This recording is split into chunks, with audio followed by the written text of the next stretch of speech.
disfunción intestinal, un infarto mesentérico, o un problema inflamatorio como una enfermedad de Crohn que obliga a hacer una resección de un segmento del intestino, va a quedar como resultado un intestino corto, ¿no? Y el intestino delgado es el lugar donde se produce el mayor proceso de absorción de nutrientes. Entonces, dependiendo de qué segmento, cuánto el intestino se ha resecado, vamos a tener trastornos en la absorción, ¿no es cierto? Eso se denomina síndrome del intestino corto. Entonces, vamos a tener trastornos o problemas clínicos secundarios a la resección de longitudes variables del intestino delgado, ¿no? Entonces va a ser menos grave o más grave dependiendo de algunas variables. Por ejemplo, dependiendo de segmentos de secado. ¿Qué segmento del intestino ha sido resecado? No es lo mismo que falte el ilion o que falte el ilion. ¿Cuál será más grave de ambos? Si se reseca el ilion o el ilion.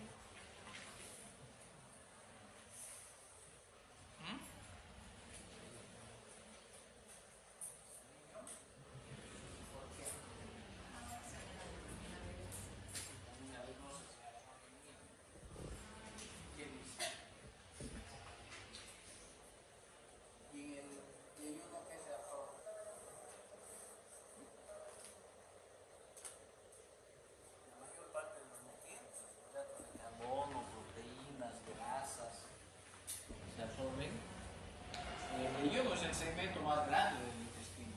El mayor proceso de absorción se da en el yodo. Entonces vamos a tener problemas más graves si se reseca el yodo que el ilion. ¿Cierto? Aquí se absorbe un determinado número de nutrientes. Aquí la mayor parte. Por un lado. Y el yodo es un segmento mucho más grande que el ilion. Bien. Por otra parte,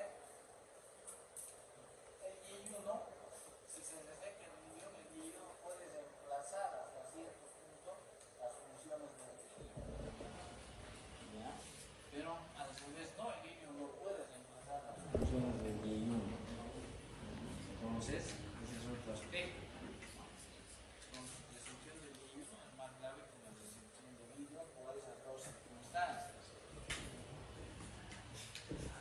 La longitud del segmento se resecado. No es lo mismo si se reseca 30 centímetros que si se reseca 2 metros. Obviamente, mientras más largo sea el segmento resecado, más grave va a ser el trastorno de la absorción. La integridad de la válvula ileocecal.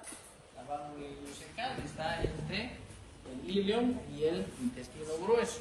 Es una válvula, ¿cierto?, que permite el paso del contenido del intestino delgado hacia el colon, pero no permite el flujo o el retorno del contenido del colon hacia el intestino.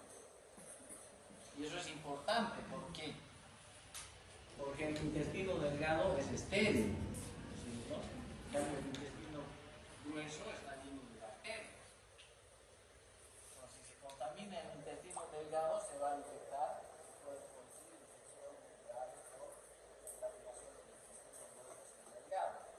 Eso evita que ocurra la válvula ileocecal, ¿no? Entonces, hay una resección intestinal que además reseca la válvula, obviamente que vamos a tener un mayor problema, ¿no? Va a haber contaminación del intestino delgado. Y eso que nos va a dar infecciones intestinales, diarreas, etc., ¿no? Entonces va a ser más grave. Si también se reseca alguna porción del colon, ¿qué función tiene el colon?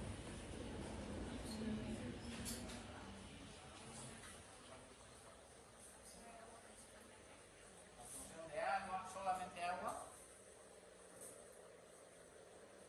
¿Qué más?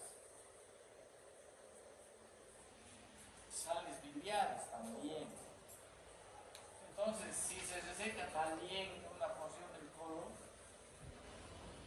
se va a absorber menos agua, va a tener más diarrea. Y si no hay absorción de sales biliares, igual va a haber un trastorno en el metabolismo de las grasas, del calcio, del calcio, etc. ¿No? Vamos a tener más complicaciones. Presencia de enfermedades residuales. Si se seca un segmento intestinal, pero el resto del intestino puede adquirir la misma enfermedad o estar con la enfermedad, pero no es posible resecar todo el segmento. Entonces, funcionalmente va a estar igual mal, ¿no? El intestino restante puede estar afectado por enfermedad residual, como la enfermedad de Crohn. Puede estar parte del intestino afectado, puede estar todo el intestino afectado, o en segmentos, ¿sí? Se seca un segmento y puede aparecer en otro segmento la misma enfermedad. Entonces, es más complicado, ¿no? Y la presencia de enfermedad residual, una mucosa alterada que igual va a estar alterada la función de absorción, porque va a requerir después también otra resección intestinal, ¿no? Entonces, la presencia de enfermedad residual también agrava el cuadro. El grado de adaptación del intestino restante, lo que decíamos, ¿no? Que algunos segmentos pueden reemplazar la función de otros segmentos y otros no pueden ser reemplazados.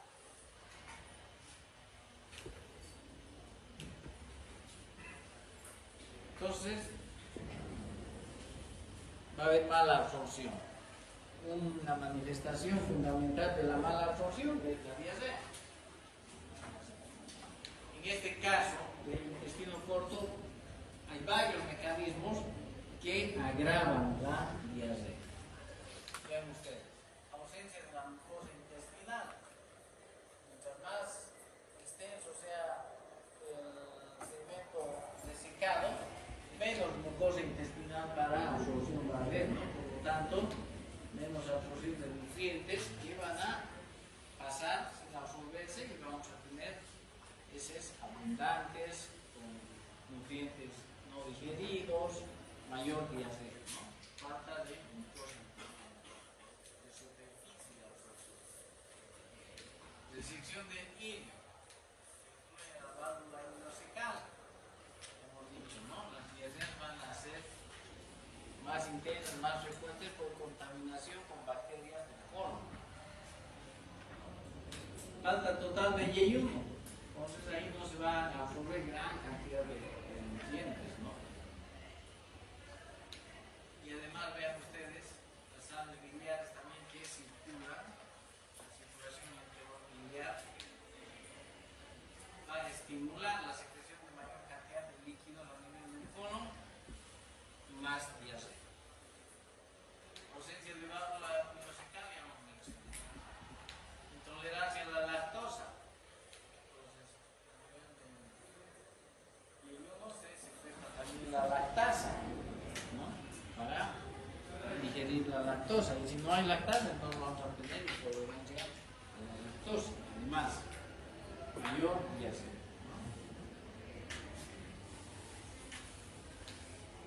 Entonces vamos a tener diarrea, esteatosea, desnutrición, todo aquello, y pueden haber otros síntomas extraintestinales como consecuencia de un intestino corto.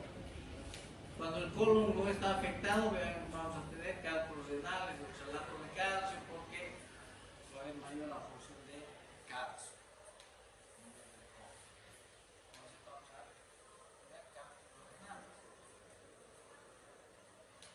Incremento de la incidencia de cálculos biliares, de colesterol, por menor cantidad de ácido biliar, no se absorben los ácidos biliares y a nivel de la vesícula biliar se va a formar los cálculos biliares de colesterol por falta de la acción de los ácidos biliares sobre las grasas, ¿no? Sobre el colesterol en este caso. Y también va a haber incremento de la secreción del ácido clorhídrico, porque el sistema de retroalimentación negativa para la secreción de ácido clorhídrico va a estar afectado en la resección del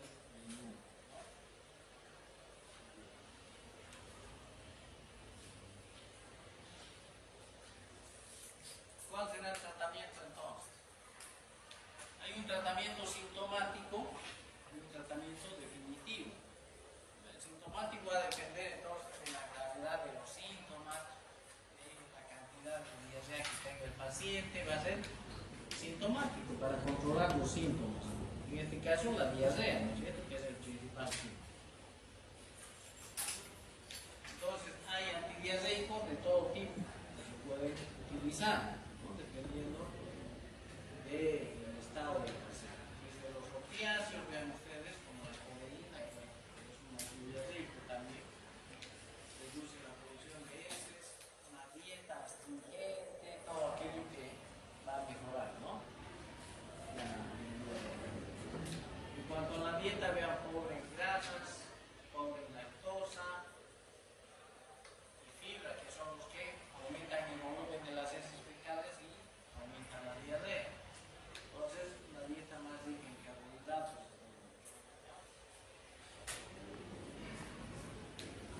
Si el paciente tiene ausencia de la válvula ileocecal, las infecciones intestinales van a ser frecuentes.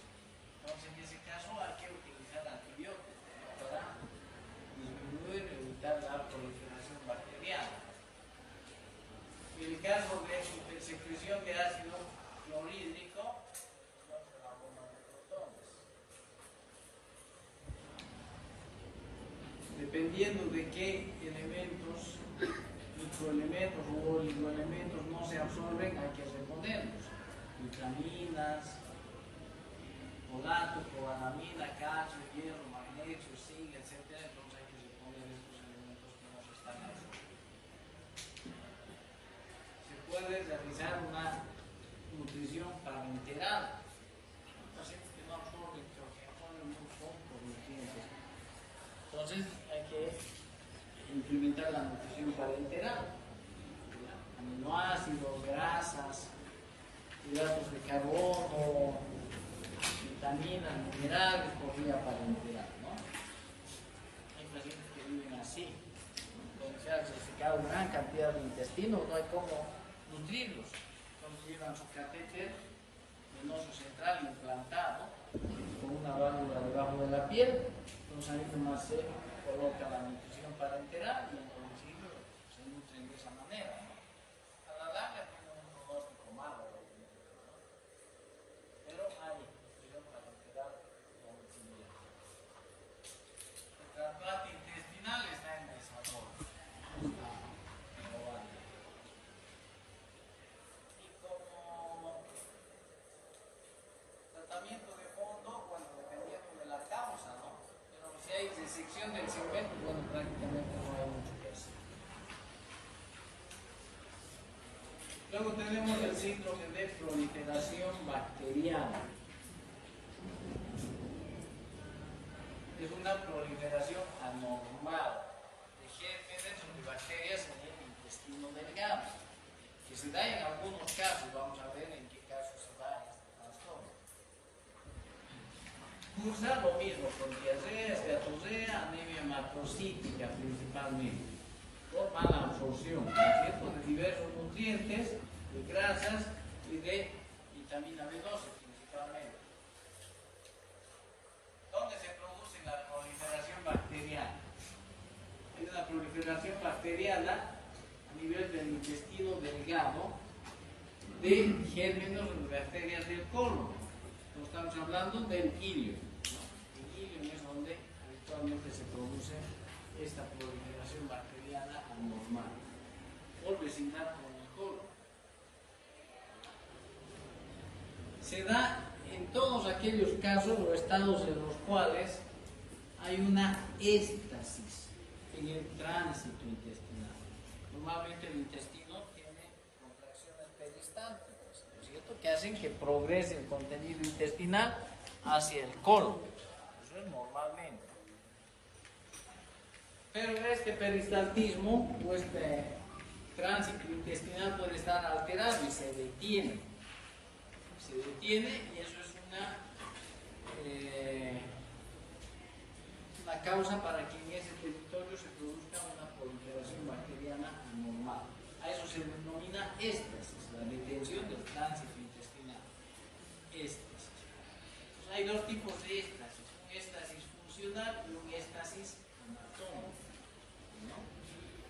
estasis funcional es cuando el intestino se paraliza, no se contrae, por diversas causas.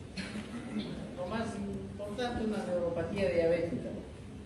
Entonces, la contracción intestinal está disminuida de todo el tubo digestivo, estómago, también intestino. Entonces, en ese caso tenemos estasis funcional. Trastornos neurológicos, por ejemplo, también, ¿no? Entonces, porque el peristaltismo está disminuido o está detenido. En cambio, la éstasis anatómica se da cuando hay trastornos estructurales en el intestino. Por ejemplo, un divertículo a nivel intestinal. Entonces, en ese divertículo se estanca el contenido intestinal, alimentos, etc., ¿no es cierto? Y ahí se contamina y empiezan a proliferar las bacterias. Pero es porque hay un divertículo. Es una estasis anatómica. Ese divertículo no se contrae y acumula contenido intestinal, ¿no es cierto? Se entiende eso, una estasis anatómica. Dilataciones del intestino también funcionan de la misma manera. Los trastornos en la anatomía intestinal. Y luego también en casos en los cuales se produce una comunicación directa entre el intestino delgado y el colon, una fístula. El colon hacia el intestino. Entonces también va a haber colonización y desarrollo de bacterias.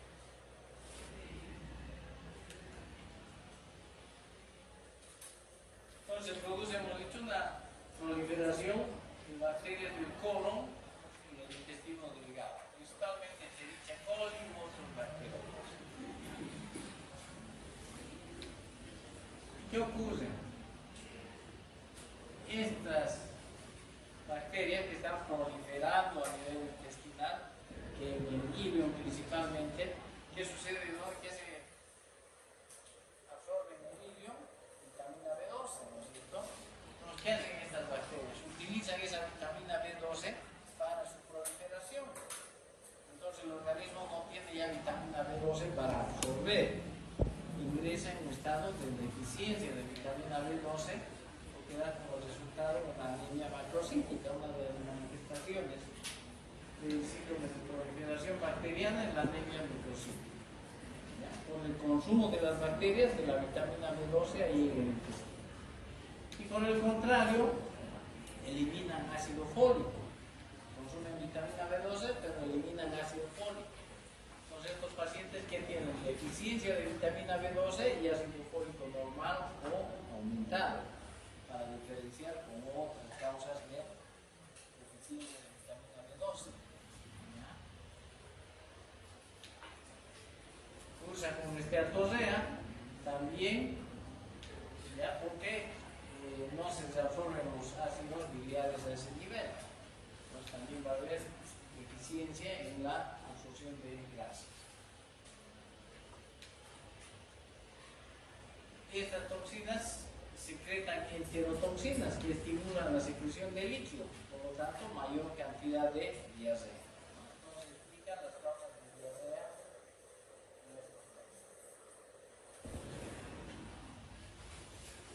Biología, ya hemos dicho, proliferación bacteriana en la luz del intestino. Causas de éstasis anatómica: divertículos, fístula o estenosis en Crohn. La enfermedad de Crohn produce estenosis del intestino. Si hay una estenosis, la contracción peristáltica llega hasta ahí y no pasa, se estanca ahí, entonces estanca la producción del contenido intestinal. Asa aferente duodenal proximal en gastrectomía subtotal con gastroimunostomía, esas cosas que hacen los cirujanos, ¿no es cierto? Entonces, también hay alteraciones o comunicación directa entre algunas asas, el estómago o el peristaltismo, la progresión del contenido intestinal. Derivación intestinal, por ejemplo, en los obesos, esas cirugías de derivación para evitar la fusión, ¿no es cierto? También hay estasis anatómica. Dilatación en el sitio de una anastomosis intestinal previa. por alguna situación se ha resecado el intestino, se ha hecho la anastomosis y ahí hay un trastorno en la motilidad, se dilata la parte proximal del intestino, ¿no? Entonces ahí podemos desarrollar una proliferación bacteriana. Entonces vean algunas de las causas de éstasis anatómica. La éstasis funcional hemos dicho, ¿no? Es falta de peristaltismo intestinal, por neuropatías principalmente.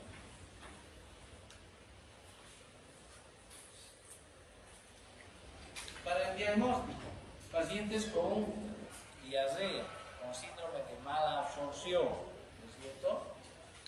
Que tengan valores bajos de cobalamina o vitamina B12 combinado con un valor alto de ácido fólico, que decíamos, ¿no? Consumen vitamina B12 de las bacterias, pero secretan ácido fólico. Entonces el paciente va a tener disminución de vitamina B12 y incremento de ácido fólico. Hay que pensar que sea un síndrome de proliferación bacteriana. Demostrar incremento de bacterias aerobias o anaerobias de colon en un aspirado de yeyuno. Si sospecho de esto, se pone una sonda, ¿no es cierto? Naso yeyunal. Aspiro y llevo eso a cultivo. Y si hay desarrollo de bacterias colónicas, entonces estamos frente a un síndrome de proliferación bacteriana, ¿no? La prueba de Silo, que ya hemos mencionado, que evalúa el metabolismo de la vitamina B12. En su tercera fase, la prueba de Schilling va a demostrar que la deficiencia de vitamina B12 es por un síndrome de proliferación bacteriana. En su momento vamos a ver con más profundidad y además ustedes van a revisar esta prueba en la práctica. Se puede hacer un tratamiento diagnóstico, una prueba diagnóstica, ¿no es cierto? Bueno, si sospecho que es un síndrome de proliferación bacteriana, le doy 5 días de tratamiento con antibióticos de amplio espectro. Si se restablece la absorción de vitamina B12, significa que lleva una proliferación bacteriana porque se ha controlado con antibióticos. Esa es una prueba diagnóstica, terapéutica. Medición del hidrógeno en aliento después de administrar lactosa. Entonces también es una prueba que me permite detectar que hay una proliferación bacteriana. Estamos detectando su metabolismo, ¿no es cierto? A través de la prueba del aliento. Medir el metabolismo de la lactosa. Entonces hay varias pruebas que vamos a hacer, ¿no? Una vez hecho el diagnóstico, si se puede corregir alguna anormalidad de éstasis anatómico, bueno, se lo corrige quirúrgicamente, ¿no es cierto? Y si no, entonces el tratamiento es estrictamente médico, con antibióticos de amplio espectro. Tetracitrina, metronidazol, amoxicilina, cefalosporina, etc. Entonces hay una serie de 3 semanas de tratamiento hasta que reviertan los síntomas y se controla. Pero el paciente va a volver a hacer los mismos cuadros después de un tiempo, ¿no es cierto? Porque no se ha corregido una normalidad anatómica o funcional. Entonces habrá que hacer una nueva serie de tratamiento antibiótico cada vez que el paciente se infecta. O se puede mantener una dosis continua de un antibiótico de por vida para controlar el crecimiento bacteriano. Por ejemplo, continuación se puede mantener una dosis pequeña de por vida todos los días, ¿no? Para controlar el crecimiento bacteriano. Entonces hay diferentes esquemas, ¿no? Pero el tratamiento es con antibióticos.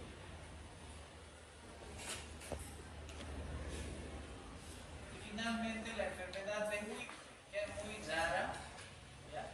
Una enfermedad multisistémica, crónica, que cursa, además de diarrea, esteatorrea, pérdida de peso por mala absorción, cursa con síntomas sistémicos generales, como afección de las articulaciones, como artralgia o artritis, afectación del sistema nervioso central y problemas cardíacos.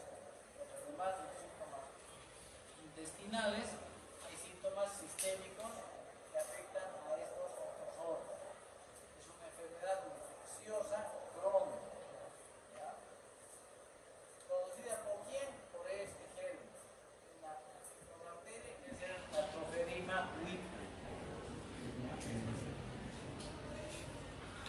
había dicho manifestaciones, el cuadro clínico es crónico, ¿no es cierto? De meses o de años, se instala de manera gradual, con diarrea, esteatorrea, dolor abdominal, pérdida de peso, un síndrome de mala absorción prolongada, al cual posteriormente se suman otros síntomas como artropatías, artritis o artralgia de diferentes articulaciones, principalmente articulaciones grandes.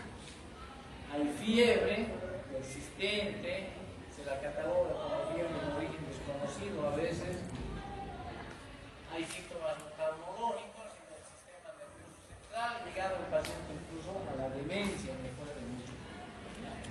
Entonces, todo producido por una infección crónica.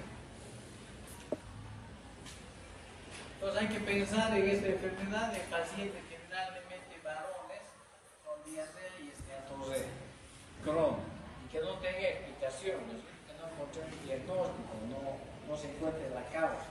Entonces, hay que sospechar que se trate de un cuadro como este. Para el diagnóstico es necesario la biopsia del intestino delgado, ¿no? Como es una multisistémica, se puede hacer biopsia de otros órganos también. Si tenemos afectación, ¿no?, de algunos órganos como hígado, ganglios linfáticos, corazón, etc. ¿Qué se va a encontrar? Presencia de macrófagos positivos que tienen los bacilos intracelulares. Entonces, con eso se hace el diagnóstico. En la actualidad se cultiva clofedina urea. Es un problema infeccioso. El tratamiento entonces es con antibióticos. Es un tratamiento prolongado. El fármaco de elección, sulfametazol con trimetoprina, doble potencia, muy fuerte, y debe durar el tratamiento durante un año. Alternativamente, otros antibióticos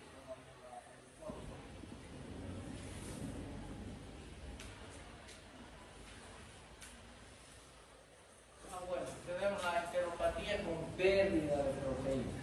Esta no es una enfermedad específica. La enteropatía con pérdida de proteínas es un grupo de trastornos gastrointestinales y no gastrointestinales que cursan con hipoproteinemia. La hipoproteinemia que produce edema, un edema carencial, ¿no es cierto?, por disminución de la presión coloido-osmótica del plasma. El paciente va a tener edema, sale fuga de líquido intravascular al extravascular y se va a formar edema carencial, ¿no es cierto?, por hipoproteinemia. Pacientes que no tienen ningún trastorno hepático ni renal que justifique la pérdida de proteínas, ¿no? Porque las proteínas no se están perdiendo por vía renal, no es problema hepático por deficiencia de formación de proteínas, sino que es una pérdida de proteínas por el tubo digestivo. Pérdida excesiva de proteínas por el tubo digestivo. O sea, hay muchas enfermedades en las cuales hay pérdida de proteínas a través del tubo digestivo. Por eso es un síndrome, no es una enfermedad específica. ¿Qué tipo de enfermedades cursan con pérdida de proteínas por el tubo digestivo? Ulceraciones de la mucosa, úlceras de la mucosa gastrointestinal, a cualquier nivel, estómago, intestino delgado, intestino grueso, formación de úlceras que pierdan proteínas.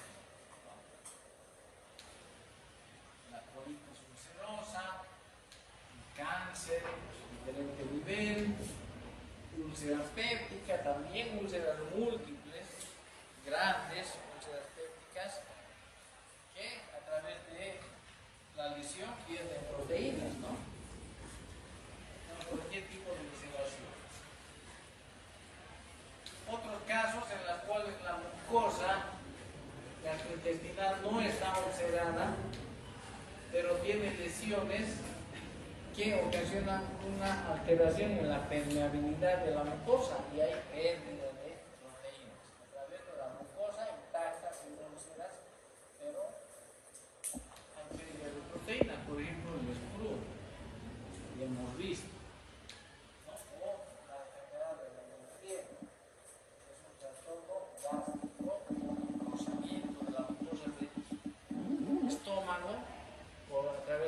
se pierde agua, se pierde proteínas y otros alimentos. Entonces, problemas ulcerosos, problemas no ulcerosos y disfunción linfática, obstrucción del sistema linfático a nivel abdominal. Por aumento de la presión dentro de los linfáticos se pierden proteínas a la cavidad abdominal.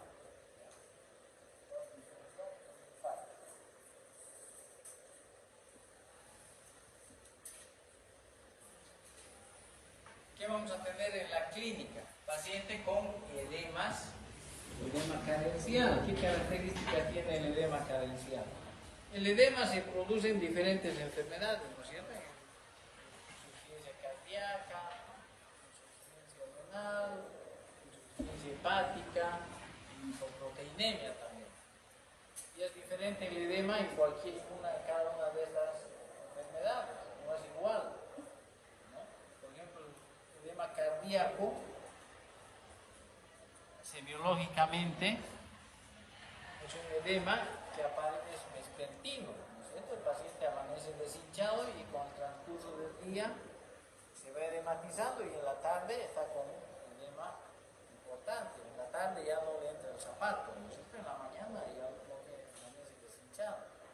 Y en la noche, cuando está echado, se absorben los edemas, los orina y en la mañana amanece deshinchado. Con la actividad física se va hinchando, edematizando nuevamente durante el transcurso del día para tener los edemas en las tardes. Ese es un edema vespertino. En cambio, el renal es un edema matutino, ¿no es cierto? Amanece hinchado el paciente con insuficiencia renal. Y no solamente en las extremidades inferiores, sino también la cara, los párpados. Es diferente, ¿no es cierto? Si uno conversa con el paciente, tiene que averiguar qué tipo de edema tiene. El edema del carencial es un edema por declive. Si el paciente está echado, aparece en la sección dorsal. Si está parado, aparece en las extremidades. Este es un edema por declive. Y al examen físico es un edema blando, pálido. En cambio, el edema cardíaco es duro. ¿Cierto? Es duro. Entonces es diferente. En la semiología hay que investigar. Tenemos un paciente con edema carencial que tiene una función renal normal, que tiene una función hepática normal, que tanto la albúmina como la globulina son normales. Entonces, ¿qué voy a pensar?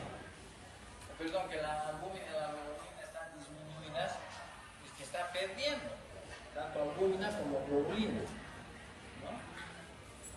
Pensaré entonces en una enteropatía con pérdida de proteínas. Para identificar el sitio de pérdida de proteínas, el intestino es extenso. No puedo llegar con el endoscopio y a todo el intestino. Puedo determinar dónde está la lesión, dónde está perdiendo proteínas, administrando proteínas radiomarcadas. Con la centeliografía, identificar dónde es el sitio de pérdida de las proteínas. Voy a ver por dónde están jugando estas proteínas marcadas con un alimento radioactivo, ¿no? La linfopenia. ¿Qué es linfopenia? Función de los linfocitos.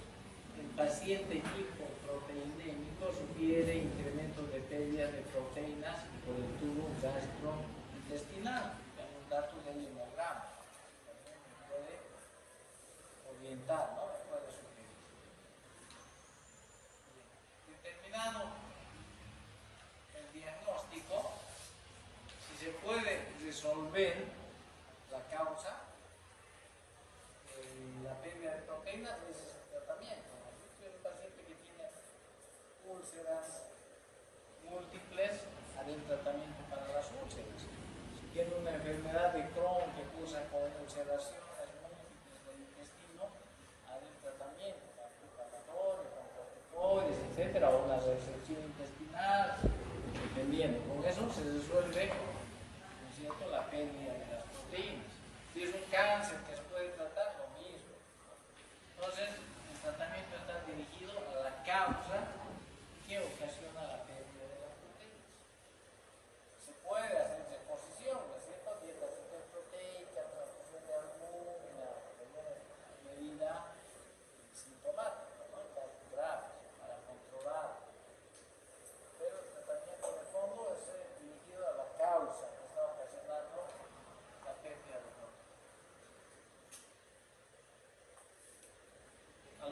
pregunta hasta ahí?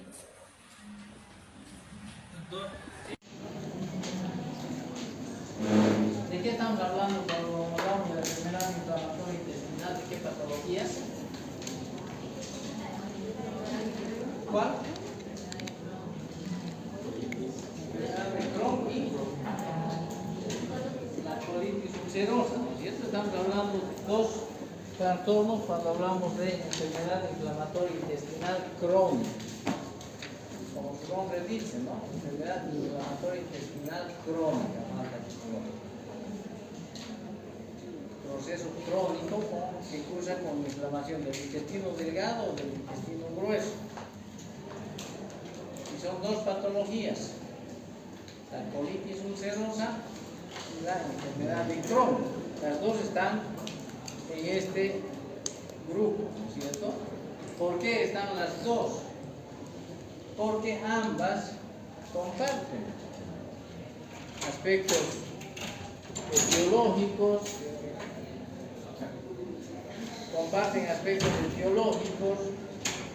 aspectos epidemiológicos, clínica, tratamiento. Entonces hay algunas cosas en común que comparten, ¿ya? Pero también cada una tiene sus características propias, ¿no? Pero las dos están en conjunto por estas cosas que decimos, ¿no? Que tienen algunas cosas en común.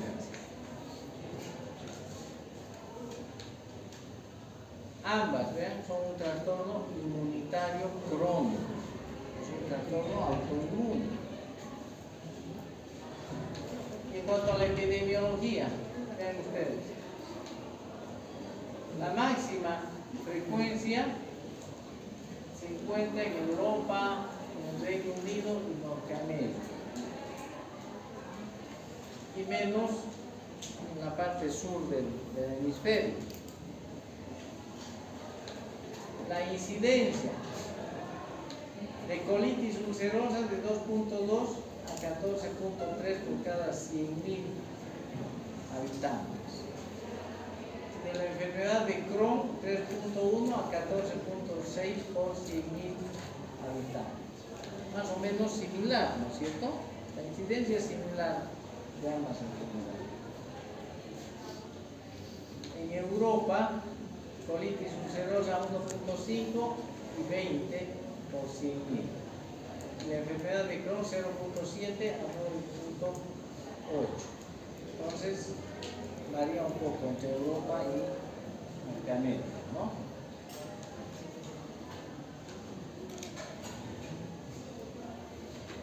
En cuanto a la edad de comienzo, vean, hay dos picos de mayor incidencia en cuanto a la edad. El primero es entre los 15 a 30 años. Hay una aparición de mayor número de casos, entre los 15 a 30 años. El segundo pico entre los 60 y 80 años. Entonces, en estas edades hay incremento en el número de casos, ¿ya? Hay dos picos entonces, ¿no? Pacientes jóvenes y pacientes adultos. En cuanto a la proporción varón y mujer, 1 a 1 en colitis ulcerosa, 1 a 1 a 8 en la enfermedad de Crohn. Un poco más diferente en la enfermedad de Crohn que en la colitis ulcerosa, ¿no? Es más casi similar a la colitis ulcerosa. En Crohn varía un poco.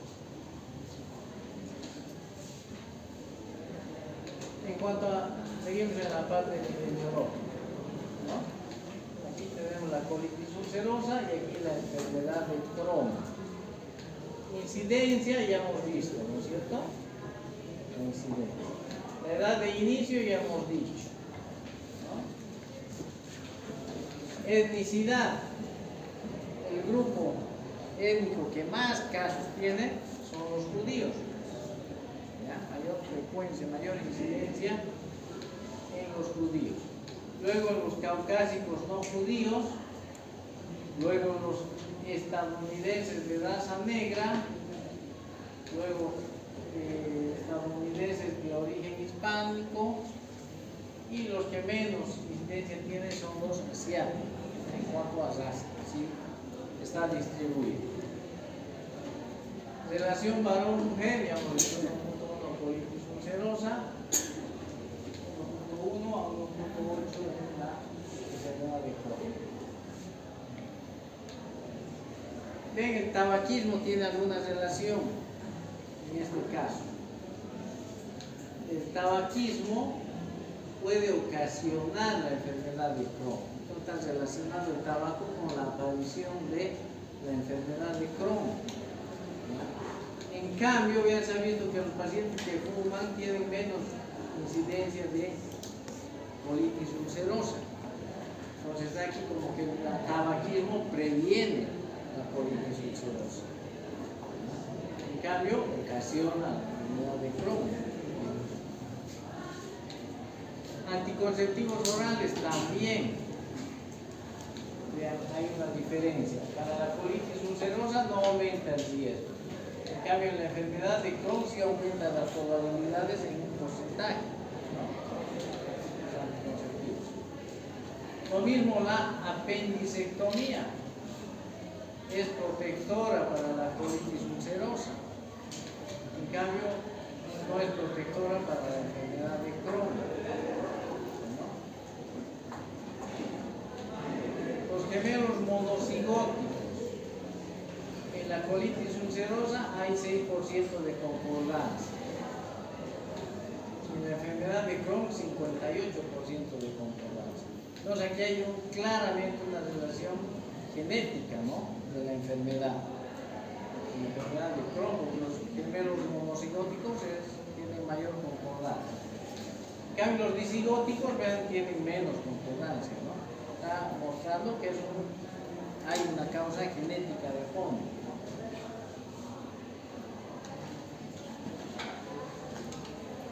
Bien, es un problema autoinmune, hemos dicho, trastorno inmunológico.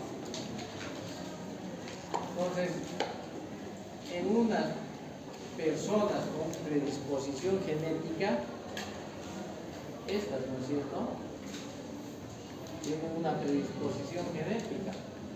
No heredan la enfermedad, pero heredan la predisposición genética. Interactúan factores medioambientales, exógenos.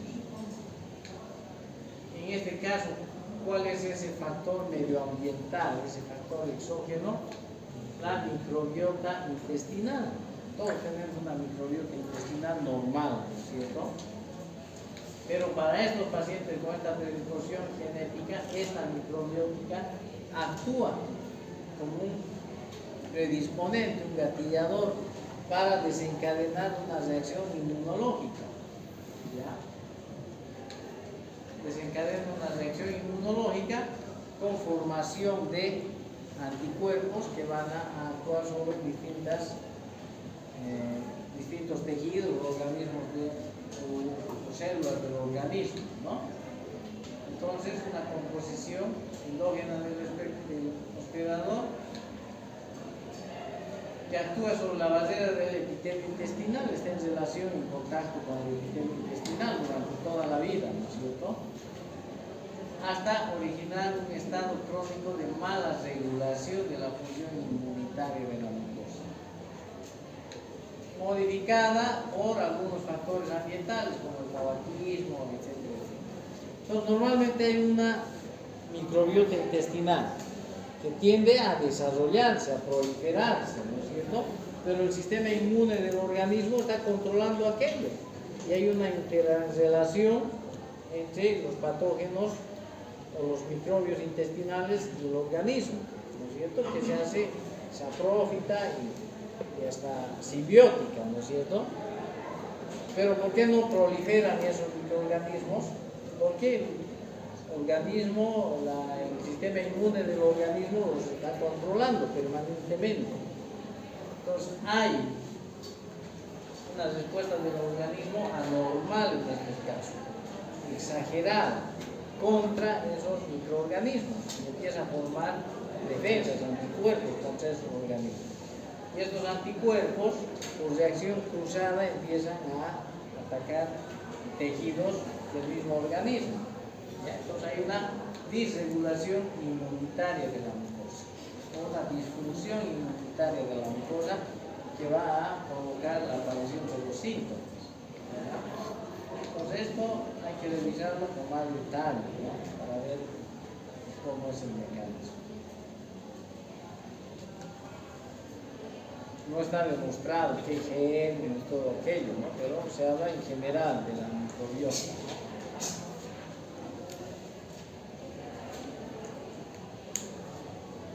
Hay diferencias en cuanto a la patología. Vamos a ver las características macroscópicas y características microscópicas, tanto en la colitis ulcerosa como en la enfermedad de Crohn.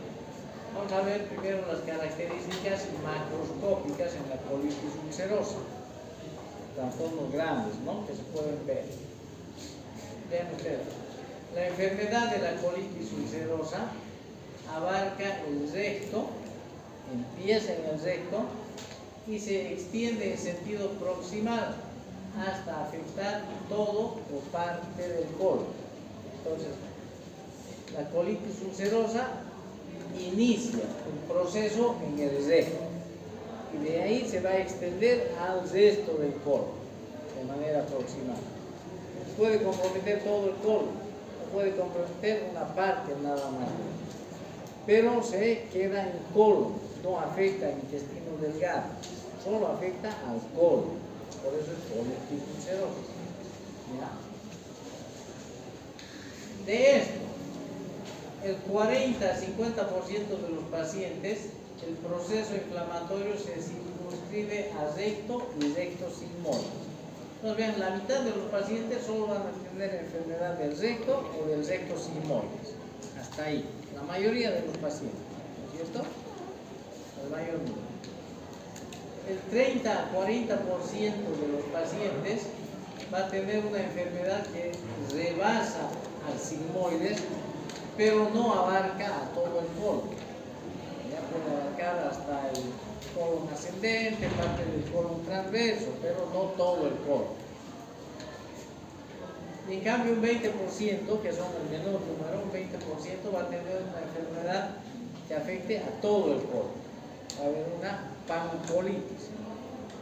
Recto, el sigmoides, colon ascendente, transverso y colon descendente. Todo el colon va a estar afectado. Entonces, esos son los porcentajes de afectación. ¿Ya? Eso es importante. Es importante porque la clínica de estos pacientes va a ser diferente a la clínica de estos pacientes, ¿no es cierto? No es lo mismo que afecte un segmento normal o que afecte todo el segmento. Las manifestaciones clínicas son diferentes.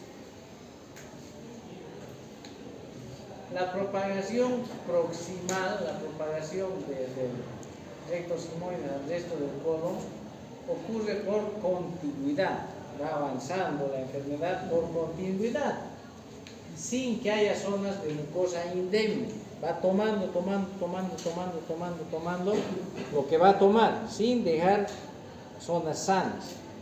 Si abarca todo el colon va a estar afectado. No hay zonas sanas en medio. Eso quiere decir. La propagación ocurre por continuidad, sin que haya zonas de mucosa indemne.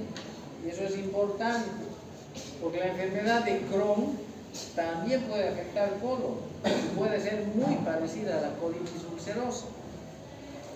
Pero ya vamos a ver que la enfermedad de Crohn puede tener zonas enfermas, zonas sanas, zonas enfermas, zonas sanas. En cambio, la colitis ulcerosa no. La difusión es por continuidad. Entonces, eso es una diferencia importante para el diagnóstico. ¿Ya? Puede afectarse, decir que no afecta al intestino delgado, pero ven en un porcentaje de pacientes la parte terminal del ilion puede estar inflamada, ¿ya? Hasta unos 2 o 3 centímetros del ilion terminal. No es que esté enfermo el intestino delgado, es una ileitis por reflujo, por vecindad. En estos casos donde todo el colon está afectado, Por vecindad se inflama también el ileum terminal, pero no es que esté enfermo con la enfermedad de Crohn, es nomás una ileitis por reflujo, ¿no? Porque la colitis ulcerosa no afecta al intestino delgado.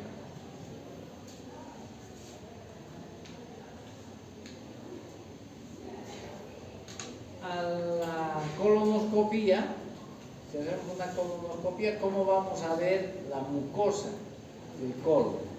Dependiendo de la gravedad, va a ser casos leves o casos graves, ¿no es cierto? En casos leves, vean en la mucosa del colon, ¿qué vamos a ver?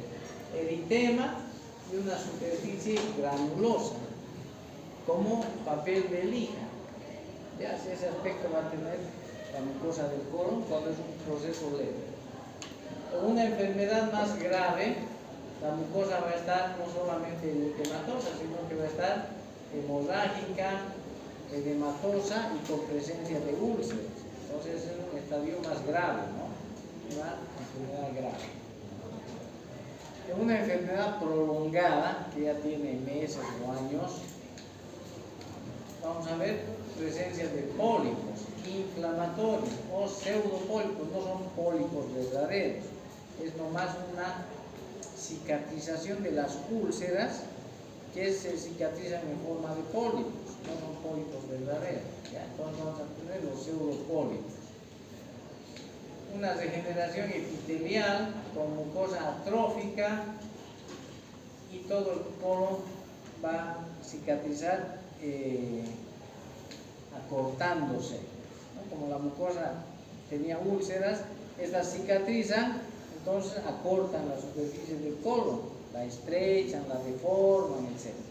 Eso es aspecto de una enfermedad prolongada. Una complicación de la colitis ulcerosa es la colitis tóxica o megacolon tóxica. ¿Ya? Se dilata el colon, se paraliza y se dilata hasta alcanzar un diámetro grande, mayor a 7 centímetros. Y como está tan dilatado el colon, la pared intestinal se adelgaza.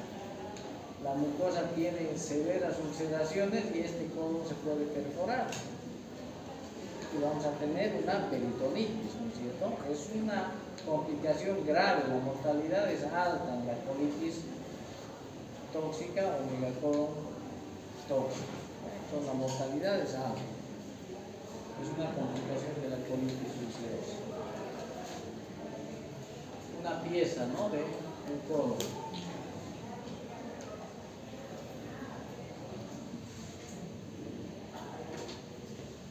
Que veamos la parte microscópica.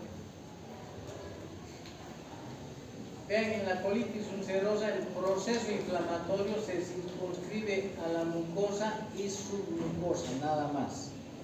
No llega a la parte muscular ni a la parte serosa, solo afecta mucosa y submucosa. Es una afectación superficial, ¿no? Estas características de cronicidad podemos encontrar, vean, criptas del colon deformadas, estos plasmocitos basales y múltiples agregados linfoides por biopsia, ¿no? Pero bueno, no nos vamos a complicar mucho con eso. ¿Qué más podemos encontrar? Congestión, edema, hemorragia, infiltrado de células inflamatorias, neutrófilos, linfocitos, plasmocitos y macrófagos, ¿ya? Microscópicamente, ¿no? Esas son las características que podemos encontrar. Las criptitis son procesos inflamatorios de las criptas, ¿no? Por invasión de neutrófilos que se pueden volver abscesos. El proceso también ya es una complicación, ¿no?, de la colitis ulcerosa.